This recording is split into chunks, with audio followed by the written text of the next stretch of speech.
번째 말씀으로 증언하고 전해야 합니다 라는 제목으로서 말씀을 전하겠습니다. 우리 말씀 제목 같이 한번 읽어볼까요? 시작. 증언하고 전해. 다시 한번 읽겠습니다. 시작.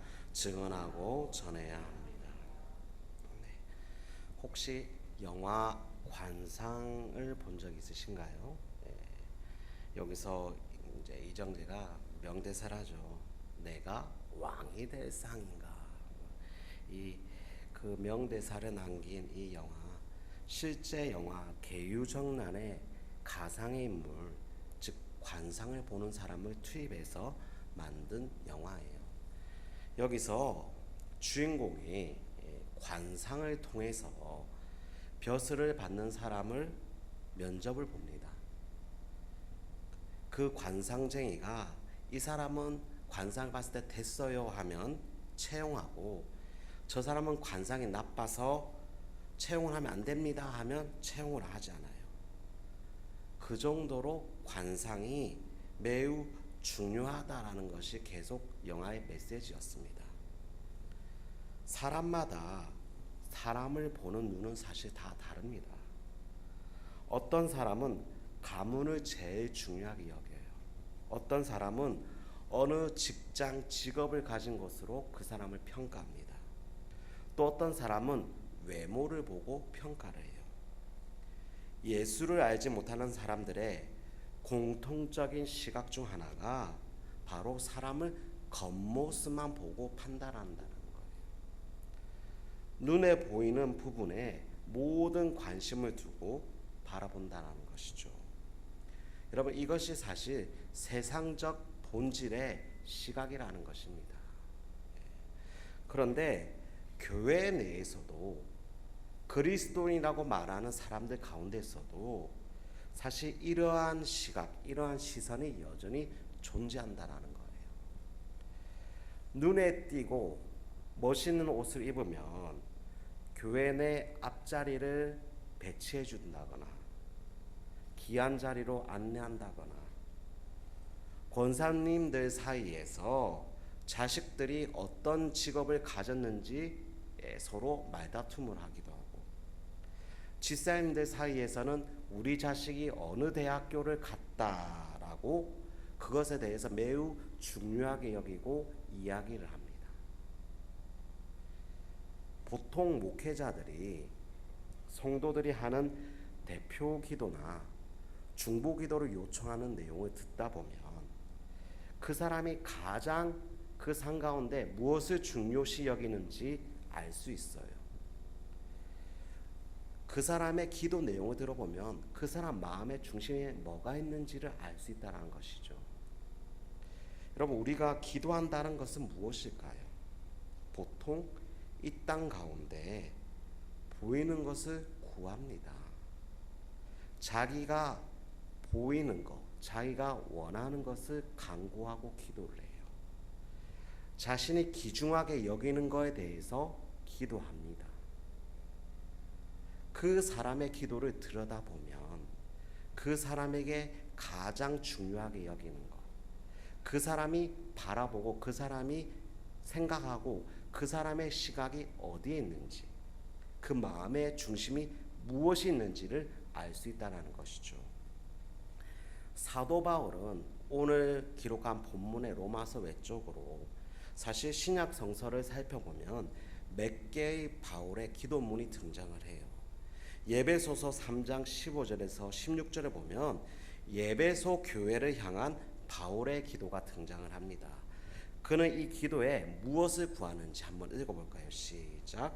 이름을 주신 아버지 앞에 무릎을 꿇고 비노니 그의 영광의 풍성함을 따라 그의 성령으로 말미암아 너희 속사람을 능력으로 강건하게 하시오며.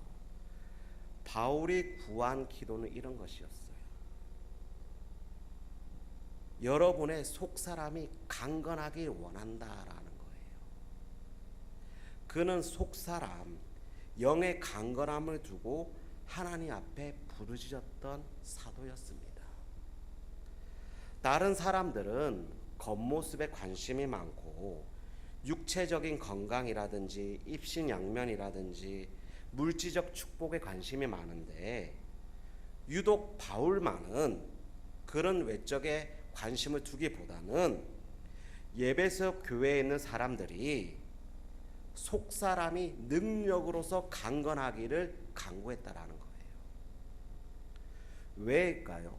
바울이 왜 이런 기도를 해야 될까요? 바울에게 보이는 것은 속사람이었기 때문이에요. 바울이 가장 중요하게 여겼던 것은 속사람, 즉 영혼이기 때문이죠. 기독교는 명백하게 따져보면 속사람을 보는 종교예요. 속사람을 살리는 생명을 알리는 종교입니다. 속사람의 연약함과 그 속사람의 절박함을 희망과 기쁨과 평안을 주는 것이 사실 기독교예요. 사실 복음의 메시지를 듣는다면, 그 복음의 메시지를 믿는다면 누구나 어떤 자나 누구나 차별 없이 하나님 그 말씀으로 말미암아, 복음의 메시지로 말미암아 기쁨이 넘치고 평안을 누리고 그 안에 영혼이 구원을 받는다라는 것이죠. 생명의 말씀이 이 중심 안에 비춰질 때, 중심 안에 들어갈 때 속사람은 강하게 되는 거예요. 여러분, 우리 현수막에 뭐라고 적혀 있습니까? 부흥은 말씀으로 돌아가는 것입니다 라고 적혀 있잖아요. 말씀이 있어야 하나님의 역사가 있고 말씀이 있어야 생명이 있습니다. 외적인 변화도 중요하지만 속사람의 변화가 제일 먼저 있어야 부흥이 일어난다라는 거예요. 때문에 말씀이 중요하다. 말씀이 우선되어야 한다. 말씀이 있어야 산다. 말씀이 있어야 부흥이 된다. 여러분, 이것은 사람의 말이 아니에요. 담임 목사님 말이 아닙니다. 사실 성경을 통해서 그리스도께서, 하나님께서, 성령께서 우리에게 강조하신 말씀이라는 거예요. 누가복음 19장에 보면 세리인 삭개오가 등장을 합니다. 이 삭개오, 겉사람으로 볼 때는 철저히 하나님이 필요치 않는 사람이었어요. 왜일까요? 첫째는 부자였어요. 출세한 세리장으로서 지역사회에서 높은 지위를 가진 사람이었기 때문에 세상이 주는 안락을 충분하게 누릴 수 있는 물질주의자였습니다. 둘째로 세상이 많은 사람들이 그를 손가락질해도 그는 당당한 사람이었어요. 누구보다도 정확하게, 그리고 아주 혹독하게 유대인들에게 아주 확실하게 세금을 매겼고 그 대가를 받았어요. 그런 삭개오가 예수님께서 여리고를 지나가신다라는 소문을 듣습니다. 그래서 그는 나무 위에 올라가서 예수님이 지나가는 모습이라도 조금이라도 보기 위해서 나무에 기어 올라가요. 그럴 때 예수님께서 삭개오를 바라보시고 삭개오를 향해 외쳤죠. 삭개오야, 속히 내려와라. 내가 오늘 내 집에 가야겠다. 왜 예수님께서 삭개오를 불렀을까요? 당시 예수님께서 여리고를 지날 때 예수님만 지나간 것이 아니었어요. 많은 사람들이, 많은 무리들이 예수님을 쫓고 있었습니다. 그 안에 유명한 종교인들도 있었고 부자나 가난한 자들도 있었고 병자들도 있었습니다. 엄청난 사람들이 무리를 지어서 예수님을 쫓고 있었어요. 그래서 삭개오가 나무 위에 올라갔잖아요. 그런데 그 무리, 그 수많은 사람들이 아니라 굳이 왜 삭개오를 불렀을까? 그의 겉모습, 부자인 옷을 입고 있는 삭개오를 발견해서 그럴까요? 아니면 세리라는 직업을 가진 그가 불쌍해서 그를 불렀을까요? 아니면 키가 작고 왜소한 이 체형 때문에 너무 좀 안타깝다라는 마음에 불렀을까요? 예수님께서는 삭개오의 겉을 본 게 아니라 속을 봤다라는 거예요. 그의 영적인 갈급함, 그 나무 위에 키 작은 삭개오가 기어 올라가서 살이 찢어지고 옷이 찢어질 만큼 기어 올라가서 예수님을 보고 싶다라는 그 갈급함을 발견했다라는 거예요. 그가 구원이 필요한 죄인임을 알았고, 그리고 삭개오를 보셨다라는 것이죠. 그래서 삭개오를 불렀다라는 것입니다. 이때 여러분 삭개오의 반응이 참 중요합니다. 예수님께서 불렀을 때 삭개오는 어떠한 반응이 있었습니까? 응답했다라는 거예요. 믿음의 고백을 했다라는 것입니다. 구원의 문제를 예수님으로 말미암아 믿음으로 반응해서 구원이 이 집에 이르렀다라는 예수님의 말씀을 듣게 된 거예요. 인간의 눈으로는 전혀 도움이 필요 없고 자수성가한 사람이고, 인간의 눈으로 봤을 때는 저 사람은 예수님이 가까이 가지 않는 사람이야 라고 생각을 했던 그런 삭개오였는데, 그에게 진정 필요한 것은 누구였습니까? 바로 예수 그리스도, 복음이었다라는 것이죠. 누가복음 19장 9절에서 10절 말씀 우리 같이 한번 읽어볼까요? 시작. 예수께서 이르시되 아브라함의 자손이로다. 인자가 온 것은 잃어버린 자를 찾아 구원하려 함이라. 여러분, 예수님께서 어떠한 자를 찾는다고 하십니까? 잃어버린 자를 찾아요. 여러분, 우리는 이러한 시각이 필요하고 이러한 시선을 가지고 전도해야 된다라는 거예요. 예수님의 복음이 전혀 필요 없다라고 하는 사람들에게 예수님은 오히려 반대로 그들에게 강력한 생명이 되고 증거가 되어야 된다라는 것이죠. 여러분, 또 다른 사람 한번 예를 들어 볼게요. 니고데모. 니고데모는 복음이 필요한 사람이었을까? 그 사람은 겉으로 봤을 때 당시 사회 가운데 바리새인 중에 바리새인이었고 부자였어요. 유대인들 가운데 엄청나게 영향력이 있었습니다. 종교적으로, 정치적으로 영향력이 있었던 사람이에요. 오늘날로 따지면 뭐 이재명 같은 그런 국회의원 같은 사람이었어요. 모르는 사람이 없었고 따르는 사람이 어마어마하게 많았던 니고데모였어요. 세상이 한결같이 추구하는 모든 것을 누리고 가지고 있던 니고데모. 그 니고데모가 정말 예수님이 필요 없는 사람이었을까요? 그 속에 무엇이 있었습니까? 바로 영적인 갈급함이 있었다라는 것이죠. 그는 거듭남이 무엇인지 알지 못하는 소경 같은 마음이 있었어요. 거듭남이 무엇인지 예수님을 만남으로 인해서 알게 되었고 경험하게 됩니다. 그래서 생명의 원천이신 물과 성령으로 기름 부은다는 것이 무엇인지 진정으로 깨닫게 돼요. 그래 나서 니고데모 나중에 예수님께서 십자가에 돌아가신 다음에 그의 마음이 뜨겁게 변화돼서 복음을 증거하는 사람으로서 살게 되었다는 거죠.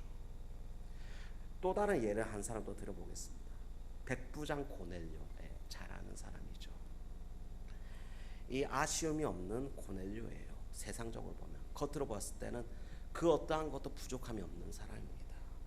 식민지에서 아주 중요한 사람이었어요.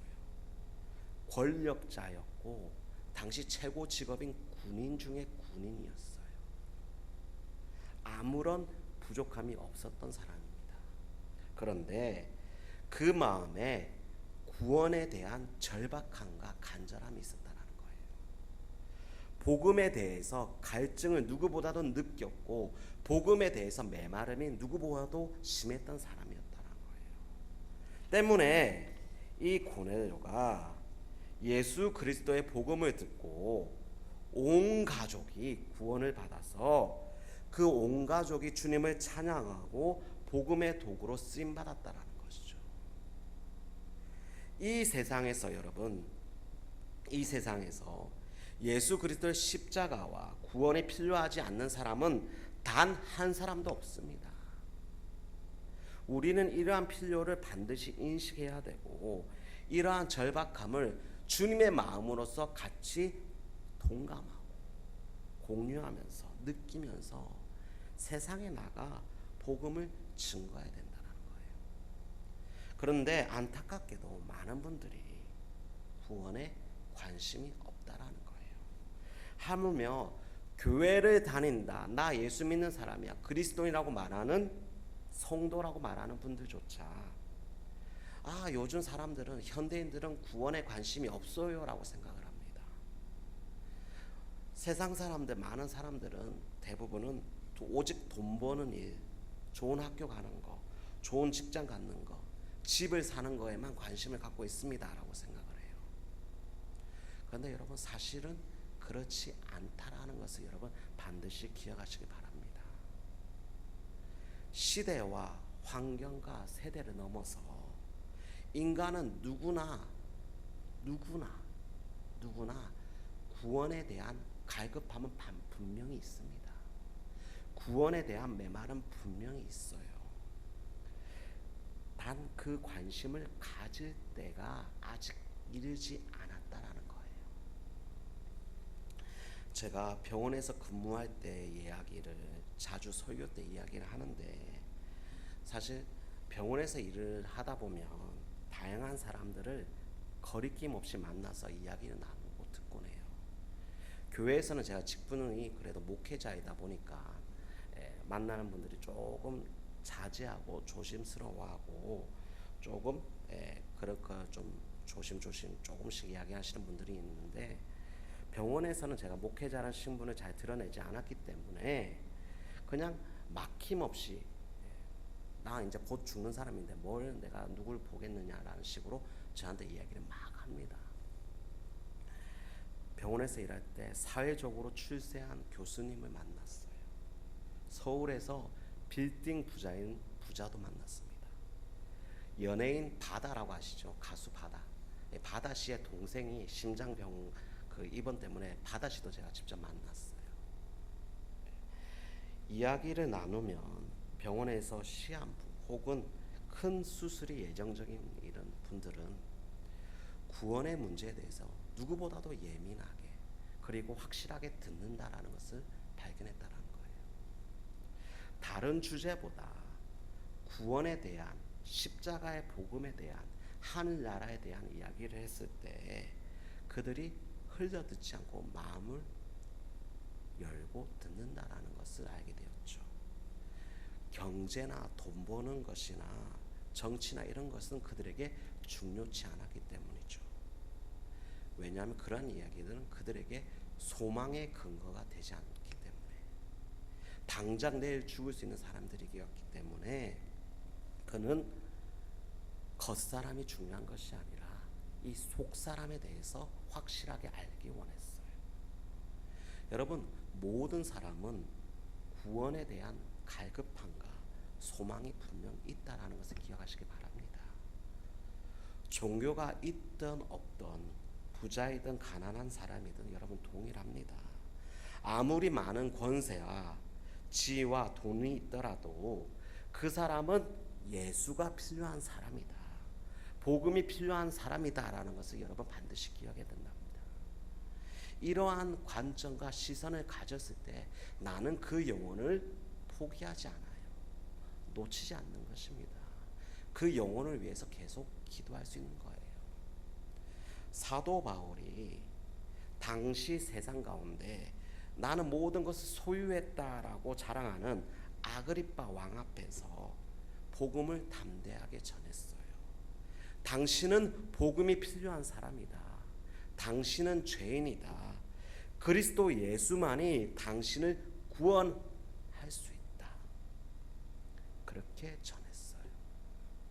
여러분, 우리가 담대하게 그리스도의 십자가를 가슴에 담고 증거할 때 그 말씀을 듣고 구원이 일어나는 역사가 당장 눈에 보이는 오늘이 아닐지라도 내일은 일어날 수 있다라는 거예요. 그게 모레가 될 수 있고 10년이 될 수 있어요. 여러분, 그런데 복음을 전하는 거에서 포기하지 않아야 됩니다. 증언해야 됩니다. 멈추면 안 되는 것이에요.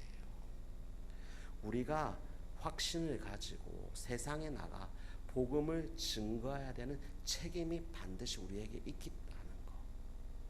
우리는 그리스도인이기 때문에, 하나님의 자녀이기 때문에, 그분의 제자이기 때문에 우리는 주님을 온전하게 드러내고 소개하는 책임이 있다라는 거예요. 그 책임을 감당하는 것은 내가 생명을 만나야 되고, 내가 생명으로 가득 차야 되고, 내가 생명으로 거듭나야지 여러분 가능하다는 것을 기억하시기 바랍니다. 제가 결혼하고 애가 생긴 이후에 이제 영화를 이제 참 못 보는 편인데, 사실 개인적으로 영화 보는 거 참 좋아해요. 시간이 없어서 영화를 잘 못 보긴 하는데, 원하는 배우나 좋아하는 배우나 원하는 스토리가 나오면 영화를 못 보더라도 반드시 예고편을 챙겨봅니다. 여러분 요즘 예고편 정말 잘 나와요. 예고편 보신 적 많죠? 예고편을 보면 여러분, 이 영화 대박이네, 이 영화 참 재밌겠네, 이 영화 좀 가서 꼭 봐야겠네, 이런 생각이 들잖아요. 하물며 요즘 예고편에는 영화의 전체 내용이 싹 다 거의 다 담겨 있어요. 여러분 마찬가지로 전도하는 사람은 복음의 예고편 역할을 참 잘해야 돼요. 우리가 복음을 전하기 위해서 복음의 메시지, 말씀에 온전하게 충만을 느껴야지 여러분 우리가 복음의 예고편이 될 수 있는 겁니다. 그래야 전도가 되고 그래야 전할 수 있다는 것입니다. 여러분 주님이 원하시는 한 사람, 나를 통해서 주님이 찾고 있다는 것을 꼭 기억하시기 바랍니다. 한 사람, 한 영혼, 한 성도를 찾으시고 전하시고 하나님이 기뻐하시는 그 예배 가운데 함께 참여하셔서 주의 나라를 함께 경험할 수 있는 모두가 되시길 간절히 소망하겠습니다. 우리 시간 말씀을 기억